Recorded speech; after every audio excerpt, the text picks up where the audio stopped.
Elsa's photoreceptors adjusted to the dim lighting of the combat arena as she studied her opponent across the crystalline floor. The human called himself David, a peculiar name from Earth's ancient linguistic databases. She had fought 17 species across the galactic combat trials, and humans had always been the easiest to defeat. Their physiology was laughably primitive, carbon-based, single-hearted, reliant on oxygen-nitrogen atmospheres. Her own form was superior in every measurable way. The Zarathi had evolved under 3 times Earth's gravity, their cellular structure reinforced with silicon carbide bonds.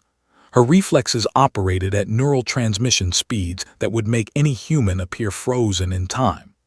The bioluminescent patterns across her azure skin flickered with confidence, a display her species used to signal dominance before a kill. Commencing Trial 247, the arena's artificial intelligence announced. Combatants, Elsa of Zarath Prime versus David of Earth. Victory conditions, incapacitation or surrender. Lethal force prohibited. Begin. Elsa moved first, her legs propelling her forward at 40 meters per second. She had calculated the engagement would last approximately 3.7 seconds. Her right appendage, what humans might call an arm, though it contained twice the musculature and an additional joint, swung toward David's center mass with enough force to shatter reinforced steel. David wasn't there. Her strike cleaved through empty air, and before her neural network could process the error, pain exploded across her left flank. The human had somehow moved inside her guard, his primitive fist connecting with a precision that suggested he understood Zarathi anatomy better than she'd anticipated. The impact shouldn't have hurt. Human bone density was inferior, yet she felt the shock reverberate through her exoskeletal layer. Impossible. She recalibrated her threat assessment subroutines. Elsa spun, her superior reflexes allowing her to track David's retreat. He moved with an efficiency that contradicted everything she knew about human kinesthetics. No wasted motion, no telegraphed attacks. His eyes, those strange, binocular organs, watched her with an intensity that made her bioluminescence flicker uncertainly. "You're fast," David said, his voice maddeningly calm. "But speed without adaptation is just momentum."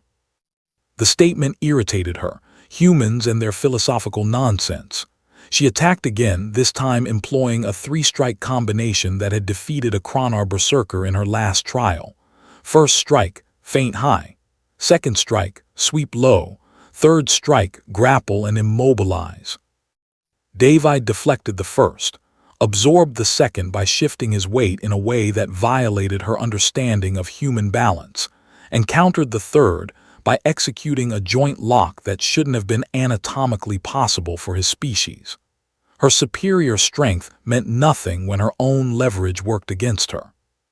She felt herself airborne, then crashing onto the crystalline floor with enough force to crack the surface. Her damage sensors reported minimal injury, but her processors screamed with confusion.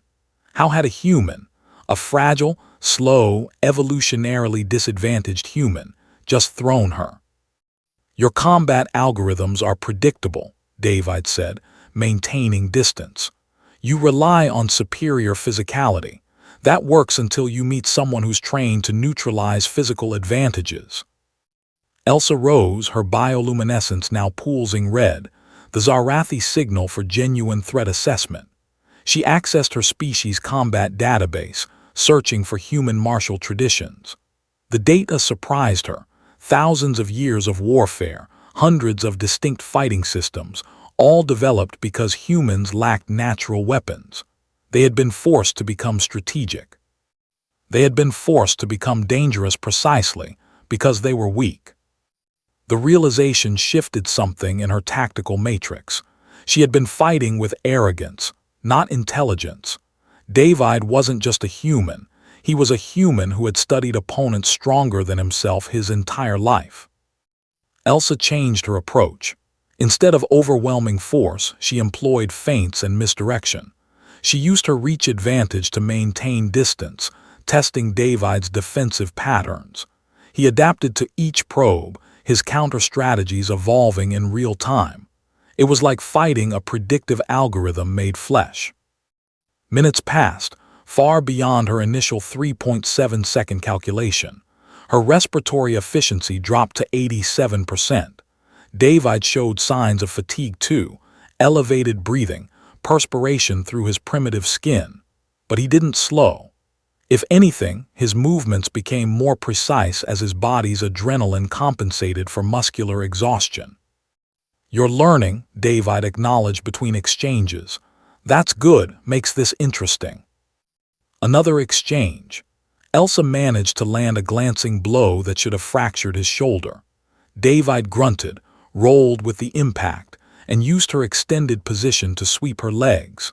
She crashed down again, and this time he was on her before she could rise, his forearm pressed against her throat with a pressure that triggered her oxygen deprivation warnings. "Yield," he said quietly, not a command, an invitation. Elsa's pride warred with her logic. She could continue.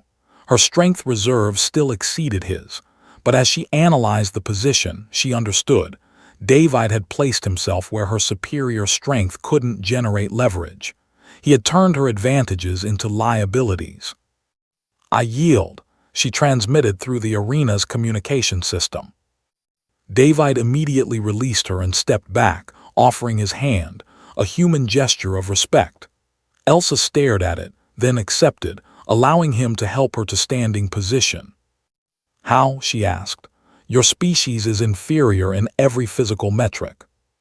"Physical metrics aren't everything," David replied.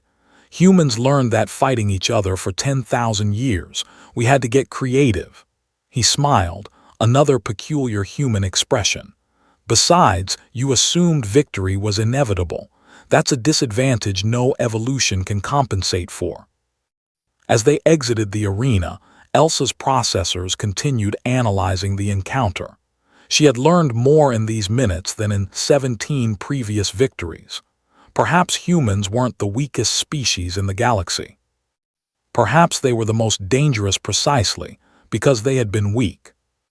And perhaps that made David the most formidable warrior she had ever faced, not despite his humanity, but because of it.